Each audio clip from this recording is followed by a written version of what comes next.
Bien, buen día. Nuevamente pues compartiendo una palabra, una bendición, poder llegar a cada uno de sus hogares, ahí desde este medio, para poder recibir una palabra del Señor, una palabra que nos edifique, una palabra que nos transforme, porque de nada sirve recibir una palabra si con esa palabra no voy a hacer una acción. Así que yo lo invito a que si usted escucha este mensaje, y si tal vez usted me está viendo por primera vez, por favor, vea el contenido de este mensaje. Yo sé que va a ser de mucha bendición y de mucha edificación para su vida. Si usted está abriendo este mensaje con fecha 24 de diciembre, pues hoy celebramos algo, la Navidad. Ahora, la Navidad es algo más que regalos, es algo más que muchas cosas que de repente nosotros conocemos, que el comercio nos ha querido invitar a que conozcamos, pero que hay una esencia mayor. Y es que en un determinado tiempo, todo aquello que los profetas anunciaron en el Antiguo Testamento se materializó en un nacimiento, y el nacimiento de nuestro Redentor, de aquel que trajo libertad a nosotros. Y por eso el título de este mensaje, que viene a poner sentido también a esta fecha, y no solamente importa en la fecha que se escuche, porque esto es aplicativo los 365 días del año, y es algo que trae libertad a nosotros. Y empieza el tema con una pregunta: ¿quieres ser libre? Entonces, si su respuesta es afirmativa, es señal que Dios quiere hacer algo diferente para este tiempo. Así que yo lo quiero invitar a que por favor me acompañe a la palabra, al libro de Marcos capítulo 4 versículo 35. Declara lo siguiente: aquel día cuando llegó la noche, les dijo, pasemos al otro lado. Este mensaje se enlaza igualmente con el número 70, si usted lo busca, por lo siguiente: porque iban a un lugar llamado Gadara. Ese lugar era un lugar fronterizo con la tierra de Israel, pero también un lugar fronterizo con la tierra prometida, un lugar fronterizo en el lugar donde estaba el pueblo de Dios. No significaba que esos habitantes de ese lugar no fueran su pueblo, claro que lo eran, pero ellos habían tomado una decisión. Ellos habían tomado la decisión de estar a la orilla, de estar cerca, pero no adentro. Y entonces, el punto es el siguiente: cuando Jesús va a ese lugar, no es solamente que va a ese lugar, sino que va a algo muy importante para recibir algo de parte del Señor, y que es algo que el Señor en ese momento está tratando de dar. Y es lo siguiente. Marcos capítulo 4 versículo 36 declara lo siguiente: y despidiendo a la multitud, le tomaron como estaba en la barca, y había también con él otras barcas. Mire lo que declara el versículo 37. Pero se levantó una gran tempestad de viento y echaba las olas en la barca de tal manera que ya se anegaba. Ojo, porque esto está mostrando algo muy importante, y es lo siguiente: está mostrando que Jesús está entrando en un lugar donde la atmósfera está siendo cambiada. Entonces usted dice, ¿es que hay atmósferas que influyen? Claro que sí. Hay lugares donde usted sabe que está entrando a un lugar que es diferente. Y esto es la parte que cada uno de nosotros tenemos que entender. Ojo, familia, porque esto es un tema que lo vimos justamente el martes. Y de repente usted dice, al finalizar este mensaje, usted queda con esa incertidumbre. Quiero saber más de la atmósfera. Ok, al pie de este correo, escríbame, que con gusto yo le voy a explicar y aclarar lo que trata de decir precisamente la palabra en ese punto. Mire lo que declara el versículo 38. Dice, y él estaba en la popa. Había un propósito ahí, durmiendo sobre un cabezal, y le despertaron y le dijeron, maestro, no tienes cuidado que perecemos. No sé si usted ha tenido la oportunidad de subirse a un barco, a ir en el mar picado. Sin duda que la parte más, precisamente la parte que Jesús había escogido para descansar, era precisamente la más azotada, la más golpeada. Dormir ahí era un reto, pero qué lindo cuando hay un sueño. No sé si le ha pasado que usted conoce personas, me incluyo, que tienen un sueño tan profundo que difícilmente la va a despertar algo. Jesús estaba bien dormido. Y qué molesta, ¿verdad? Cuando a veces de repente usted está bien dormido y lo despierten. Eso es lo que pasa con el maestro. Dice lo siguiente en el versículo 39. Y levantándose reprendió y dijo al mar, calla, enmudece. Y cesó el viento y se hizo grande bonanza. Mire lo que declara el versículo 40. Y les dijo, ¿por qué estáis así amedrentados? ¿Cómo no tenéis fe? Versículo 41. Entonces terminaron con gran temor y se decían el uno al otro, ¿quién es este que aún el viento y el mar le obedecen? Entonces, el punto que nosotros tenemos que entender es el siguiente. Jesús estaba por librar una batalla y no era una batalla fácil, porque era un lugar que estaba en un lugar fronterizo, en un lugar en el cual la gente había tomado la decisión sencillamente de apartarse, de estar cerca, pero algo importante que hablábamos en ese mensaje número 70, pero no adentro. Dios va a tratar con aquellas personas que dejan que Él entre, que Él esté adentro, no en las inmediaciones. Por eso es tan importante esta palabra porque se enlaza también con un texto en el Antiguo Testamento, donde Dios iba a emprender una batalla muy importante contra 250,000 hombres. Y Dios nunca va a utilizar el mismo número para pelear contra el mismo número. Esto es lo irónico y usted lo va a ver en el Antiguo Testamento. Precisamente que Dios no era alguien que cuando batallaba en base a las cantidades. Es más, siempre la batalla que Dios iba a librar era con pocos. Lo hizo con Gedeón, con solo 300 hombres enfrentando a 250,000 y él con 300 hombres ganó esa batalla.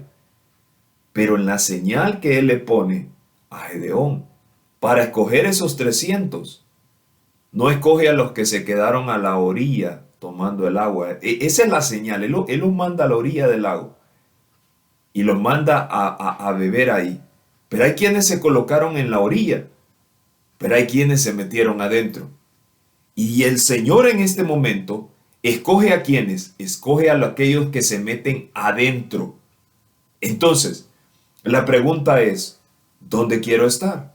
Mas sin embargo, el Señor hace algo aquí en lo cual no está tratando con los que están adentro. Está tratando con los que están a la orilla. Está tratando con los que están en el extremo. Entonces, en ese punto, el Señor está por hacer algo. Mire lo que declara, y aquí es donde se enlaza todo este mensaje. Porque mire lo siguiente. Si bien es cierto, viene esta parte de acá. Mire lo que dice el versículo 41.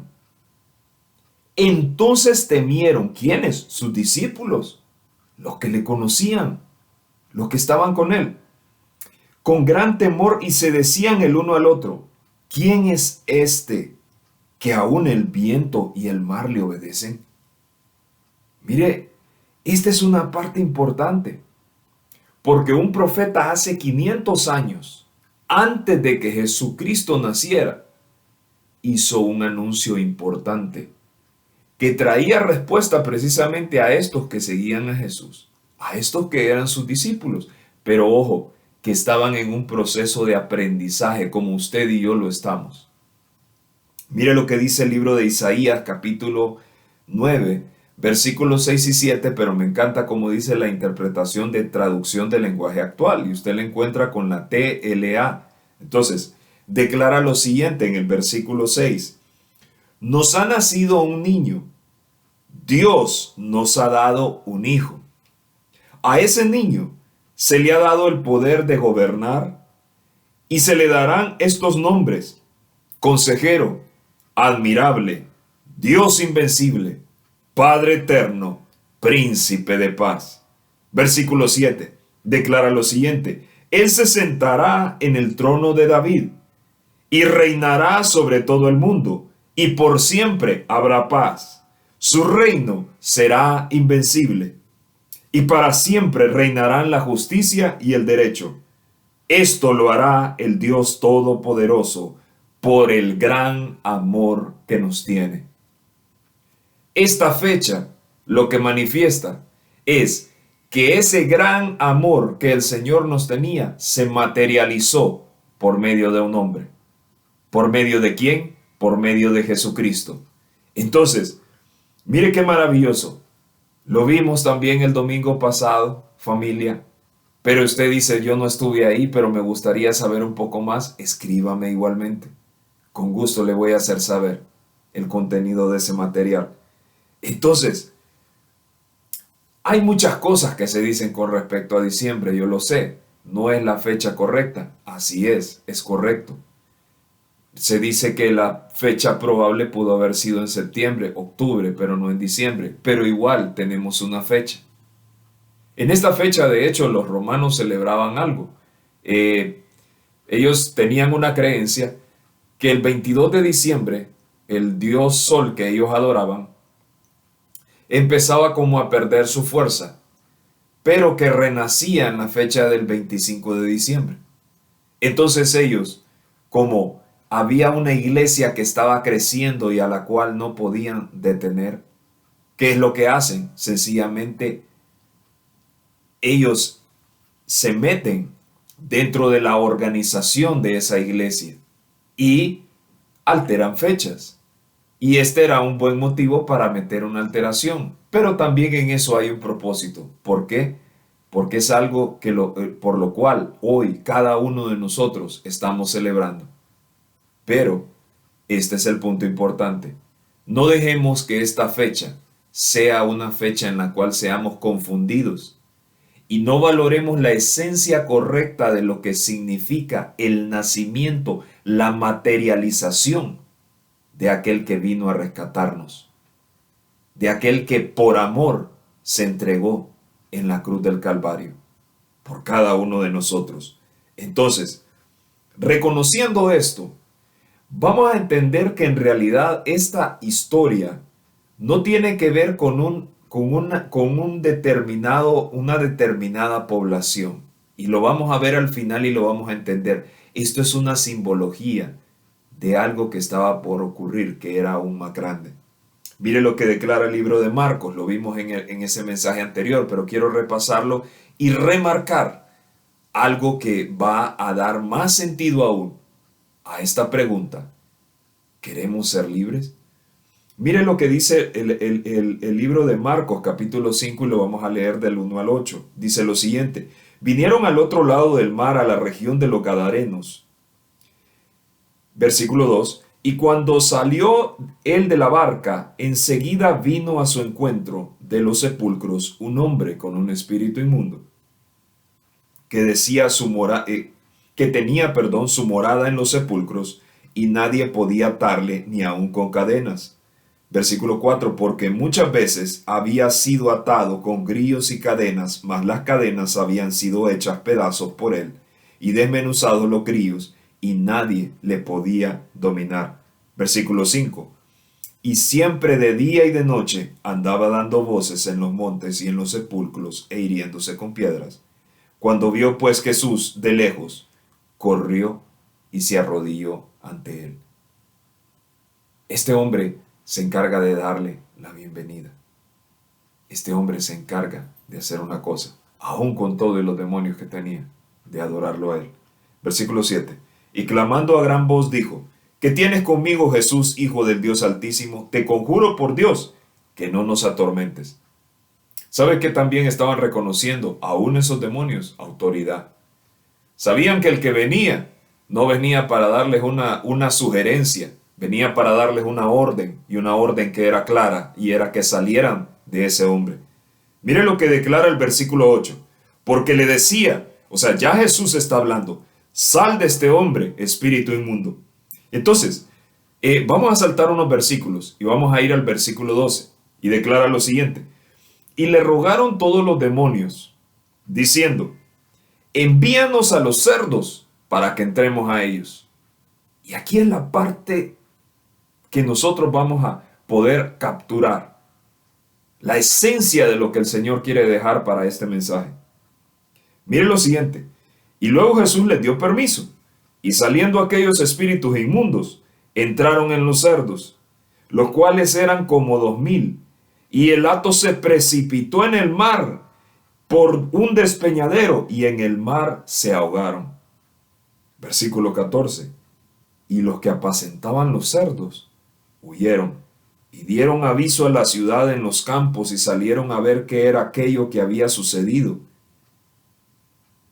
Vienen a Jesús y ven al que había sido atormentado del demonio y que había tenido legión, sentado, vestido en su juicio cabal, y tuvieron miedo. ¿Por qué tuvieron miedo? Versículo 16. Y les contaron lo que habían visto, cómo había acontecido el que había tenido el demonio y los cerdos. Pero lo más delicado es lo que está por ocurrir en el versículo 17. Y comenzaron a rogarle que se fuera de sus contornos. Y la pregunta es, ¿por qué le dijeron a Jesús que se fuera de ese lugar? ¿Sabe por qué? Porque los cerdos eran la ofrenda que este lugar era la ofrenda que ellos ofrecían a sus dioses. Ellos sacrificaban cerdos para sus dioses. Y probablemente los demonios pensaron de esta forma. Ok, viene el que tiene autoridad, pero podemos hacer una negociación. Y a veces el enemigo piensa que va a ser más inteligente, más sabio que Dios, y no tiene nada que ver con eso. ¿Por qué? Porque ellos dijeron, ok, perfecto, nos vamos a los cerdos, nos alejamos ahí. Pero hay quienes de este lugar, sí, en los cuales sí tenemos una puerta abierta y podemos volver a ellos. Entonces ya el plan no era tener a uno atormentado, era tener a muchos. Pero ¿qué es lo que ocurre? En un mismo versículo ocurre algo importante. En un mismo versículo podemos ver que todos los cerdos se fueron al despeñadero. Por lo tanto, fueron eliminados. Por lo tanto, ese lugar fue libre. Pero ¿sabe qué es lo que hicieron con esta afirmación ellos? Es sencillamente la siguiente. No queremos ser libres. La gran pregunta que le hago. El Señor puede venir en este momento, trayendo libertad a la vida de cada uno de nosotros. Y la gran pregunta, la polémica pregunta, sería la siguiente. ¿Quiere usted ser libre? ¿O quiere seguir aún atado, aparentando que está libre? Porque, quiero decirle algo, esta gente estaba frente a la verdad, la misma que Pilatos le preguntó a Jesús. ¿Y qué es la verdad? Pero ante esa pregunta Pilato entendió una verdad. No era qué era, era quién era. Y la representación de quién era él. Producto de que la reconoció, fue que ese hombre escuchó la voz de su esposa. Y fue que ese hombre también, Dios pudo darle un discernimiento y dijo, no, mejor yo me lavo las manos de este crimen. Yo no tomo parte de esta situación. Entonces, mire, ¿qué es la verdad? En unas definiciones me gusta ver este concepto, y es coincidencia entre la afirmación y los hechos. Es decir, lo que usted dice es lo que es. ¿Cuántos cristianos hay que se dicen ser cristianos? Y la gran pregunta es la siguiente, ¿lo son? La gran pregunta, yo digo ser cristiano, pero la gran pregunta es esta, ¿lo soy? ¿Lo muestro? Esa es la pregunta, no solo para mí, para todos. Esa es la pregunta que nos deja incluso este mensaje. ¿Lo somos? ¿Lo mostramos? ¿Todos los días? ¿O solo el día que voy a congregarme? Es un estilo de vida. El cristianismo es cultura. Es mostrarle a otros cómo es la manera correcta de vivir y no de aparentar ser. Entonces, la pregunta es la siguiente. ¿Quién cree usted que era más malo? ¿El que estaba endemoniado y que dormía en los sepulcros, el que rompía las cadenas? ¿O aquellos que viendo la verdad, al que era la verdad, a quien representaba la verdad, vinieron y le dijeron que se fuera? O, entonces, note esto, o aquel que estaba totalmente endemoniado, pero que fue libre. ¿Con quién quiere tratar usted? ¿Con personas que son malas y le muestran que son malas? ¿O con personas que son malas pero que aparentan ser buenas? Ah, no, es que yo me quedo con la apariencia. Le voy a decir algo. Muchas veces no nos damos cuenta que estamos tratando con apariencias, pero que el corazón de esas personas no tiene nada que ver con lo que están aparentando. Qué bonito es ver cuando nosotros estamos tratando con alguien que aquello que afirma es lo que muestran sus hechos que es. Un buen padre no es aquel que dice, es aquel que muestra con hechos lo que se debe de hacer. ¿Cómo un padre va a corregir con respecto a una adicción si él mismo es cautivo de una adicción? Si un padre le dice a un hijo, no tomes, pero él toma, ¿no cree que hay una contradicción ahí? El hijo tiene la opción, ¿tomo las palabras o tomo los hechos? Yo tengo la decisión. Pero ¿y qué cuando un padre le dice, no tomes, y él no toma? No tiene opción. La opción es única. La opción para los hijos de Dios es única. ¿Qué difícil? No, no es difícil. O dígame usted, para un hombre, ¿es fácil ser fiel o infiel? Y yo tengo una respuesta. Es fácil ser fiel.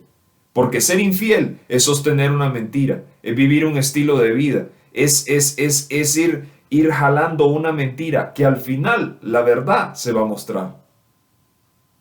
Entonces, mire lo que declara la palabra en el libro de 2 de Corintios capítulo 3 versículo 18, dice lo siguiente: por tanto nosotros todos, mirando a cara descubierta, como en un espejo la gloria del Señor, somos transformados de gloria en gloria en la misma imagen, como por el Espíritu del Señor. Este es el punto. Esta palabra nos muestra algo maravilloso.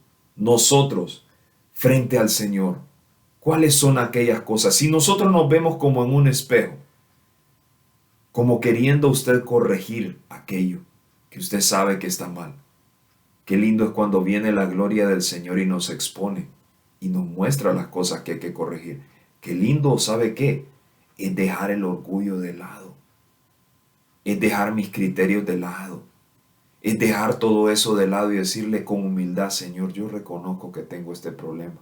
Señor, yo reconozco que tengo este problema en mi carácter. Señor, yo reconozco que estas cosas que yo he estado haciendo no son de tu agrado. Señor, y en esta hora yo quiero apartarme de todas ellas y seguirte a ti. Y le voy a decir una cosa, el camino más fácil es precisamente seguir este punto. Entonces, mire lo que declara el libro de Primera de Pedro, capítulo 2, versículos 4 y el versículo 5. Vamos a leer. Dice la palabra: acercándoos a él, piedra viva, desechada ciertamente por los hombres, lo vimos en el versículo anterior, mas para Dios escogida y preciosa. Versículo 5. Vosotros también, como piedras vivas, sed edificados como casa espiritual y sacerdocio santo, para ofrecer sacrificios espirituales aceptables a Dios. ¿Por medio de quién? Por medio de Jesucristo. Entonces, esto es lo importante que nosotros tenemos que entender y a lo que nos lleva todo este mensaje. Que usted puede decir que afortunada la tribu de Gadara, que el Señor llegó a ese lugar y tuvieron la oportunidad, pero negaron su verdad. Pero le voy a decir algo, el sacrificio que Jesús hizo en la cruz del Calvario no iba por una región, no iba por un lugar, iba por del mundo entero. Porque ese sacrificio nos incluía a usted, nos incluía a cada uno de nosotros. Ese sacrificio se materializó en un momento en el cual el Padre, en el libro de Isaías, 500 años antes, declaró una palabra maravillosa y dijo: un hijo les es dado, mi hijo les es entregado. Y lo más importante que cierra en ese mismo versículo: por el amor que Dios nos tiene a cada uno de nosotros.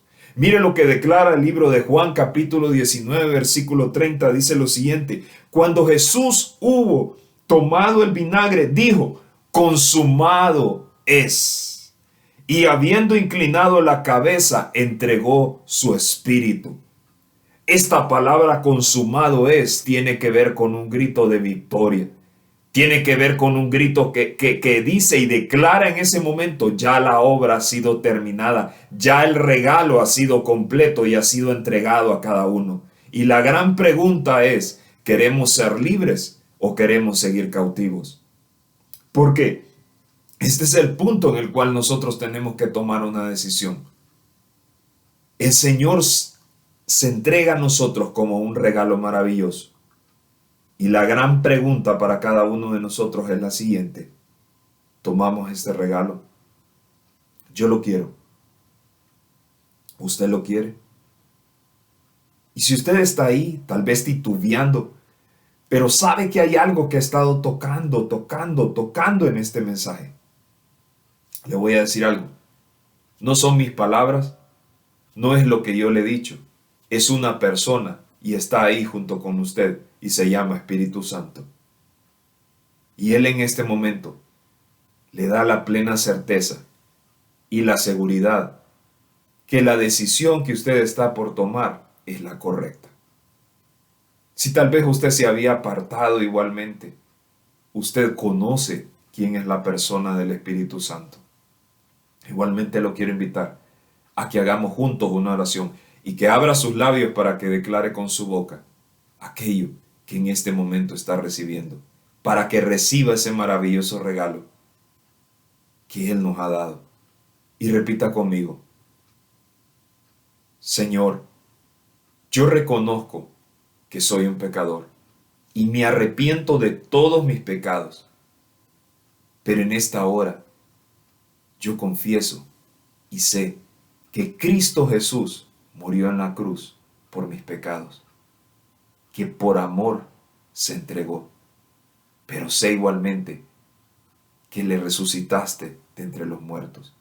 Y en esta hora, Jesucristo, te abro mi corazón para que entres en él. Te pido una cosa: ayúdame a transformar mi vida. Me tomo de tu mano para caminar juntos y corregir a todas aquellas cosas que yo sé que estuvieron mal. Y en esta hora yo entro en un nuevo pacto, en un pacto contigo. Yo me declaro libre, yo me declaro sano, yo me declaro restaurado. Y creo a la promesa que está escrita y contenida en tu palabra, la cual a partir de este momento empiezo a reconocer y a buscar. En el nombre de Jesús. Amén. Y si usted ha hecho esta sencilla oración, tal vez usted no tiene un lugar donde congregarse o quiere nuevamente retomar, yo le invito: al pie de este correo hay una dirección. Por favor, háganos saber si usted hizo esta oración, escríbanos y estamos para servirle. No importa donde usted resida, no importa en qué nación usted resida, créame, vamos a ayudarle, vamos a apoyarle, vamos a buscar un lugar donde usted puede congregarse. Y si está aquí en Tegucigalpa, al pie igualmente de este video, usted podrá ver la ubicación y puede acompañarnos a nuestras reuniones. Será un gusto poder verle, poder conocerle. Así que le bendecimos. Y ahora, familia, vamos a orar ahí donde nosotros estamos. Padre Celestial, te damos gracias, Señor, por tu palabra. Gracias te damos por este sacrificio maravilloso, que sabemos que tiene un propósito. Hoy no celebramos regalos, hoy no celebramos reuniones, hoy celebramos el motivo más importante y más maravilloso, y es que en este tiempo te materializaste, en este tiempo te mostraste, en este tiempo lo que tal vez antes nosotros solo habíamos escuchado, ahora lo estábamos viendo. Señor, Sé que este es un tiempo en el cual nosotros tenemos acceso a todo lo que tú tienes para nosotros. Y te damos gracias por tu sacrificio. Te damos gracias porque sabemos que hay una obra que ha sido terminada. Y nos disponemos en este tiempo para ir aún más allá de cualquier limitación, de cualquier cosa que nos saque de tu propósito, pero que nos lleva a creer a tus promesas. Hoy recibimos tus promesas y hoy declaramos que somos libres en ti. Gracias por todo lo que tú nos das. Danos la valentía, el coraje para ir aún más allá de lo que nosotros hayamos puesto como una limitación y que creamos a todo lo que tú has declarado para cada uno de nosotros. Declaramos que este es un tiempo en el cual recibimos esta palabra y no la ponemos para una fecha, la establecemos para vivir un estilo de vida conforme a lo que tú nos mandas. En el nombre de Jesús. Amén. Y yo lo quiero invitar, siga perseverando, siga caminando de la mano con el Señor, porque sé que grandes planes son los que Él tiene para cada uno de nosotros. Así que ahí donde usted está, le bendigo y nos vemos en la próxima. Bendiciones.